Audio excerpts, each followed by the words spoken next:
Hello and welcome to this November edition of Cronkite Sports Now. I'm Sarandon Raboin. I hope you had a fun and safe Halloween. We have a great show for you today, so let's get started. Coming up on Cronkite Sports Now, a pair of Cardinals test positive for COVID-19 on their bye week. ASU football gears up for their Week 1 showdown with USC. And we have an update on how many trick-or-treaters Cliff Kingsbury had. Here's a hint. 0. All that and more ahead on Cronkite Sports Now. Kicking off with some big news out of the Cardinals, 2 players tested positive for the coronavirus over the weekend. One of them was former Desert Vista standout Devon Kennard. Contact tracing tests were conducted and the whole team's tests on Sunday came back negative. Cliff Kingsbury made it clear that he did not want this to be a distraction for the week ahead. It wasn't a matter of if, it was a matter of when this would occur, and it's how teams handle it the best.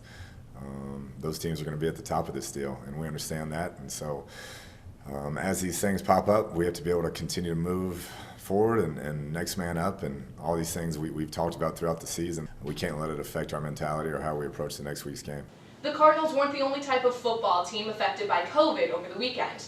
Phoenix Rising FC had their USL Championship snatched away after multiple people on the Tampa Bay Rowdies tested positive for the coronavirus, causing the match on Sunday to be canceled. Since the match was canceled, the USL will not name a champion for the 2020 season.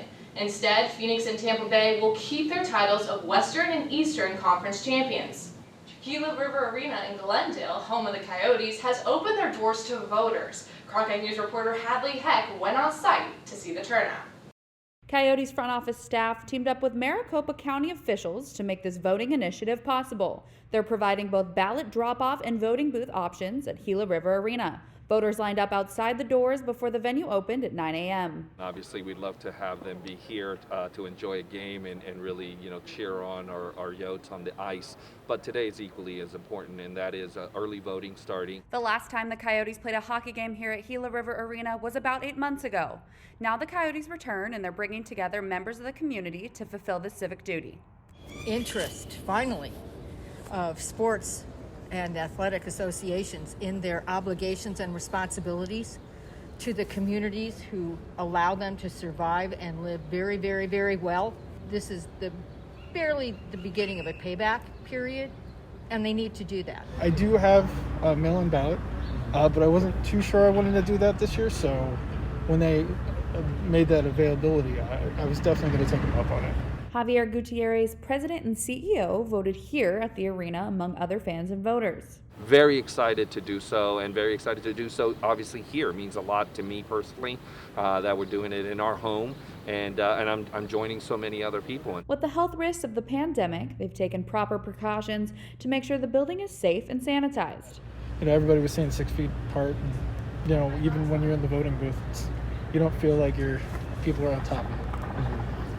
Gila River is open to voters until Tuesday, November 3rd at 7 p.m. For Cronkite News, I'm Hadley Heck.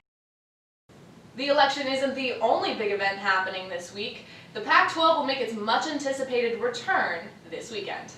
This will be the first test for some new faces on the Sun Devil coaching staff, with new coordinators on both sides of the ball.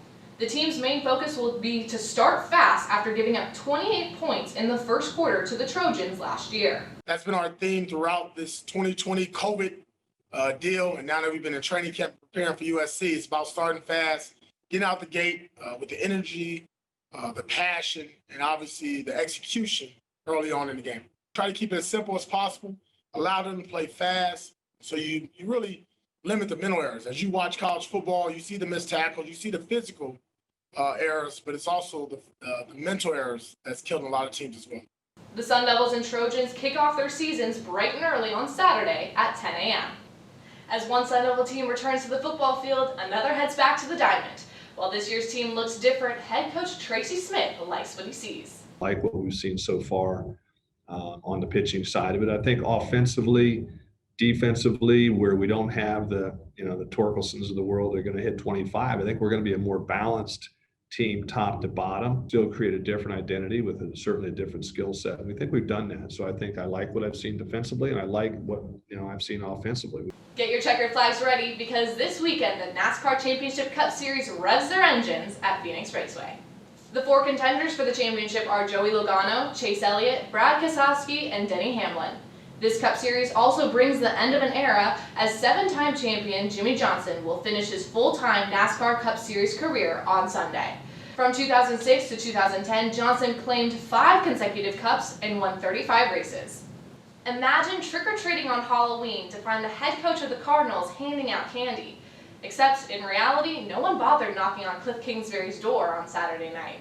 Saturday may have looked something like this for the head coach, who broke the internet over the summer with this photo of his draft day setup.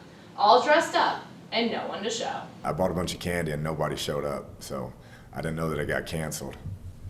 But apparently, usually, like, the neighborhood is jumping off too, but 0. I actually got to the point of the night where I just went and set all the bags of candy outside just in case there are any stragglers, but 0 Halloween people. What a sweet ending to our show. We'll be back here again tomorrow. Have a great rest of your day.